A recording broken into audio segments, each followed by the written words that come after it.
Hello, everybody. It is Janine, and tonight I'm going to be talking about Tupac Shakur and his book of poetry. So, everybody settle in. But first, what I want to talk about is let me turn this music down 1 second.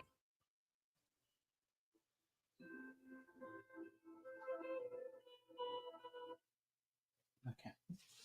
So, what I want to talk about first is we need to.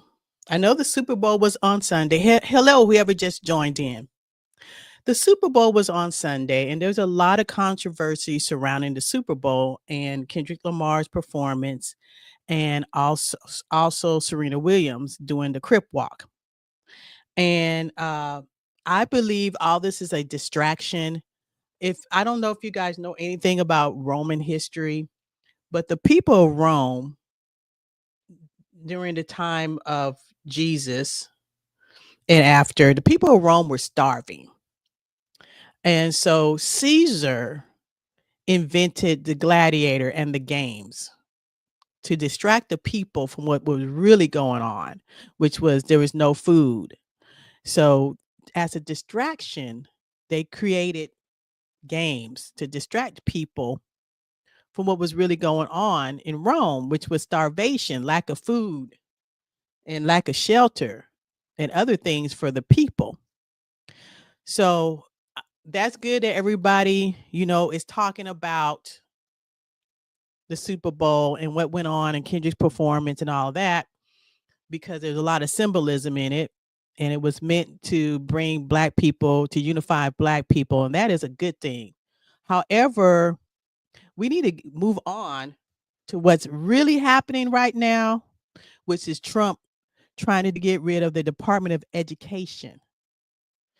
And so he is appointing Linda McMahon as the education secretary pick, and she has her confirmation hearing. Looks like it was today, and her role would be to shut down the Department of Education. And what that means is they're going to defund the public school system. So, and then also grants and student loans that students rely on to go to college, that is going to go away. And he's also defunding government funds to HBCUs. HBCUs are historically black colleges and universities. And those came about because black people who wanted higher education, hey, love to travel with Wave. So black people who wanted higher education were not allowed to attend white institutions. So we created HBCUs to educate ourselves. So Trump has defunded government funds going to HBCUs. So while everybody's being all distracted about the Super Bowl and Kendrick Lamar's performance, and I'm not taking anything away from that brother. Okay, let me say that I'm not taking anything away from him. I thought, his message. I did understand his message, but while everybody's distracted about that, we're taking our eyes off what's really happening. We're taking our eyes off that Trump is defunding the educational system. And we need to figure out what we're going to do about that. And we need to figure out what we're going to do about these HBCUs being, them not getting government funds anymore. We got to figure that out. So we need to stop being distracted by that. So I'm going to get off my soapbox. I just wanted to say that because that's what's been on my mind. And and I don't have children. I'm at this point, I feel bad for people who have children because I don't know what's going to happen when he takes away all the money for those schools. I don't know what's going to happen. Maybe these kids are going to have to be homeschooled. And a lot of people are saying, oh, well, I can't afford to stay home with my kids to homeschool them. But there are groups for homeschools. Like different parents will meet to homeschool kids. I know I met a couple of kids that were being homeschooled. It was a while back when my niece and nephew were small. I met this lady who homeschooled her kids and some of the neighborhood kids. Or it might be where parents have to take turns, like my cousin in St. Louis when COVID was going on. And it's still going on, by the way. But when it was at the height and kids weren't going to school, the people in the neighborhood took it upon themselves to educate the kids. They got all the reading material and lesson plans, and the parents took turns with the kids in the neighborhood. Like this week is mine, the next week is yours, or sometimes they might double up. One parent go to work and the other one come home. But there are ways to do this, and we need to figure it out. Well, you guys need to figure it out because I don't have any kids. I have a niece and nephew, and they're grown, fully grown. But stop being distracted, folks. Think about what's really happening. It's like, hey, look over here, look over here, look over here. Stop being distracted and figure out what you're going to do with these kids and their education. Okay, so I'm done with that. So I'm going to talk a little bit about Tupac Shakur. So I don't know if people know that Tupac Shakur was a writer. He did many things besides rap. Okay, I'm gonna give you a little background on him. His mother was Afeni. I think I'm spelling it correctly or saying it correctly. It's Afeni Shakur, and she was a member of the Black Panther Party in Harlem, and she was a political activist and philanthropist. So when I say Black Panther, I don't mean the cartoon, okay? I don't mean the cartoon, and I don't mean the movie. If you guys don't know who the Black Panther Party was, you can do a Google search. In fact, I'm going to put it in the description box when I'm done. But they were a Black political activist group in the 60s, the 60s, late 60s, 70s. And a lot of programs like the school lunch program came out of the Black Panther Party because they were feeding kids in the neighborhood in Oakland. Black Panther Party started in Oakland, California. I had a good friend that was a member. Yes, he was an excellent poet and actor. So that was his mother. And then he was in several movies. Juice, 1992. Above, okay, Poetic Justice. You might know about that with Janet Jackson, 1993, and Above the Rim in 1994. And his last film was gang related. So he did many things. And he actually went to the School of Performing Arts in let me think. I'm trying to remember where he went to the School of Performing Arts. I would have to look that up. But let me look. But he went to the School of Performing Arts. I think it was in Philadelphia. Hold on.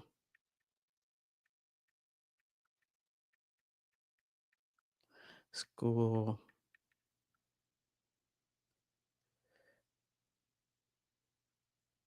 I'm trying to remember. I believe he went to the School of Performing Arts in Philadelphia. And then he moved out to California and started his career in rap. Well, actually, he was doing some rap in New York, and then he moved out to California.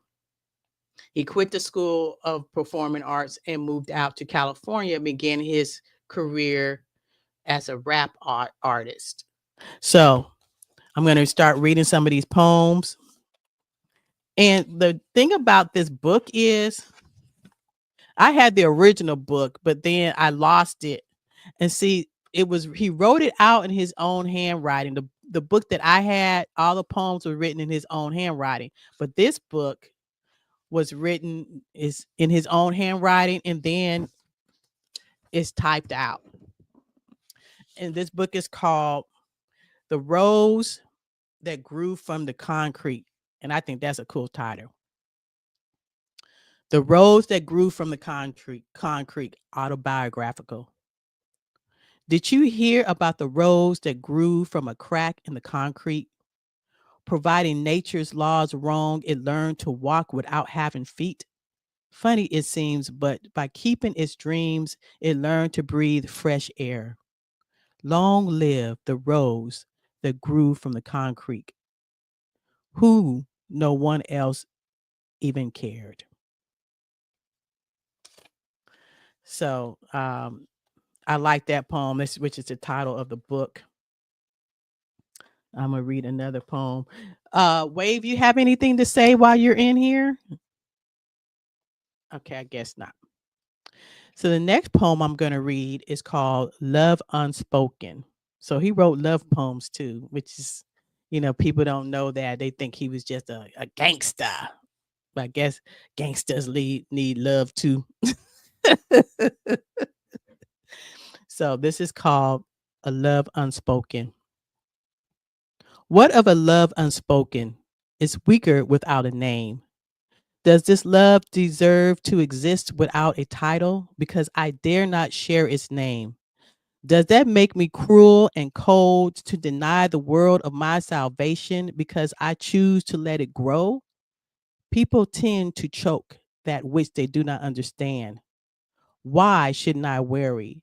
Without this love from man, what a love unspoken no one ever knows, but this is a love that lasts and secretly it grows. Oh, you said wild wave?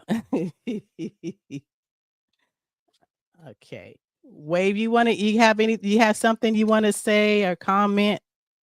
I'll wait for a second.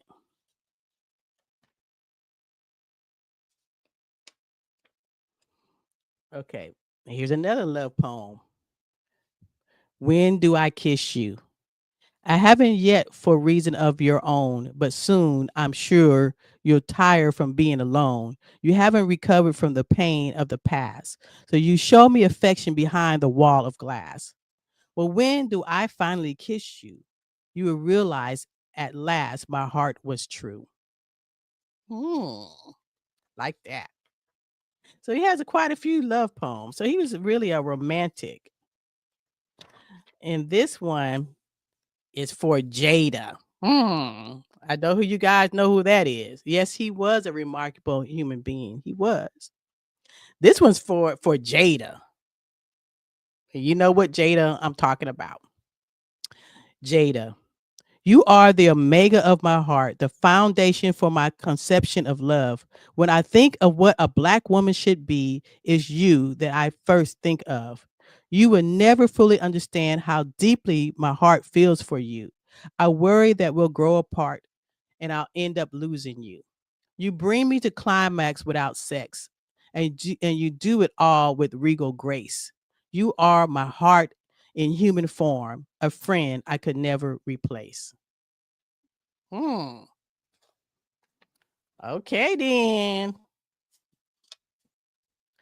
This one is called Just a Breath of Freedom. Let me drink a little water.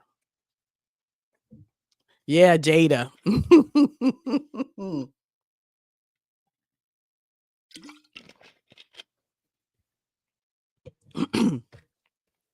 This is called Just a Breath of Freedom for Nelson Mandela.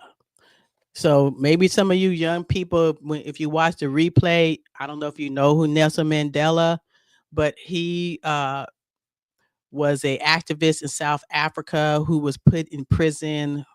Oh, how long was he in prison? I want to say 20 something years, I think. But anyways, and he eventually became the president of South Africa. South Africa was under apartheid, which is similar to what we were experiencing in America, where over 20 years. Okay, love to travel. I wasn't sure how long he was in prison, but it was similar to what we were going through in America, where you know we couldn't go to certain places. We weren't allowed in certain areas in the United States because it was for white people, and we often were put into bad communities and weren't given our rights just to be human. And but it was, I believe, I'm not saying that this is my thought, but why I'm saying this is because South Africa was owned by African people, and then white people came in from Europe and just took it over, colonized it, took their land from them, and said, you know, this is my land now, and you're going to be our maids, and you're going to be our drivers, and you're going to take care of our kids, and we're going to get you off of your own land and put you on bad land, and you're not going to have any rights. Your only rights you have is to work for us, and if you rise up, you know, we're going to bring police in and Land Rovers and with dogs. So it's similar to what was going on in our country. And so Nelson Mandela was one of the people who stood up against apartheid. And this is a poem that Tupac wrote for him. Held captive for your politics. They wanted to break your soul. They ordered the extermination of all minds they couldn't control. For you, the fate was far worse than just a brutal homicide. They caged you like an animal and watched you slowly die inside. As you breathe your first air of freedom on the day you became a free man, raise your regal brow in pride. For now, you are in God's hands, and life of many were given, so that day would one day come that the devils in power at Pretoria would pay for evil crimes they've done. Some they think they did Mogambu Moga Mozambique. Okay. Okay. Same thing in Mozambique. Yes. Yes, you're right. Let me see. Do I have any more? Oh, okay. I think I'm gonna read two more poems, and then that's going to be it for the broadcast. And I thank whoever who came in. Love to travel wave. I'm still watching you, girl. I'm still watching your channel. So I thank whoever came in. And so this one is called Government Assistant or My Soul. It would be like a panther asking a panther hunter for some meat. All high school dropouts are not dumb. All unemployed aren't lazy. And there are many days I hunger, but I would go hungry and homeless before the American government gets my soul. Bam. Bam. That was a good one. That was a good one. Let me see if I can find one more, then I'm going to close it out. This one's called Untitled. Strength is overcome by weakness. Joy is overcome by pain. The night is overcome by brightness. The love, it remains the same. Okay. So if you don't have this book, I strongly suggest you get it. Tupac Shakur, The Rose That Grew from the Concrete. And you can go online. Don't go to Amazon. Well, it's up to you, but you know, we're gonna be starting to boycott Amazon. I believe it's March the 5th. Amazon, Target, and Walmart, and some other stores that have gotten rid of DEI, diversity, equity, and shoot, diversity, equity, and I forget and inclusion. But anyways, it's up to you guys if you want to be a part of that protest, if you want to continue to buy for Amazon and Target and Walmart. Some people, that's the only thing that's in their neighborhood is Target or Walmart. So, you know, we understand that. But anyways, I strongly suggest you buy this book. And if you can, buy it from a black bookseller. I went today. I didn't get this from a black bookseller, unfortunately, because I couldn't find it. I actually had to go to Barnes and Nobles, which I didn't really want to do.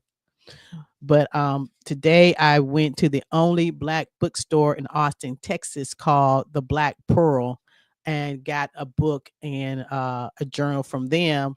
And there's going to be a video. I'm going to edit all that from my visit to the Black Pearl and put that online. So you'll be seeing that next week. And so I hope you guys, I thank you so much for joining me. I really appreciate it. Love to travel with Wave. You keep doing what you do. I'm still watching your programming. I love your videos on Ghana when you went to Africa and all your travel videos and you going to work in the morning. And I love your channel, love to travel with Wave. So thank you so much for doing what you do. And I'll talk to you guys later. Peace out and happy Black History Month. But really, all year is Black History Month. Every day of the year is Black History Month. But let's celebrate it anyways. Talk to you guys. We're going to continue to celebrate, not just in February, but the whole year. I'll talk to you guys later. Thank you. Bye bye.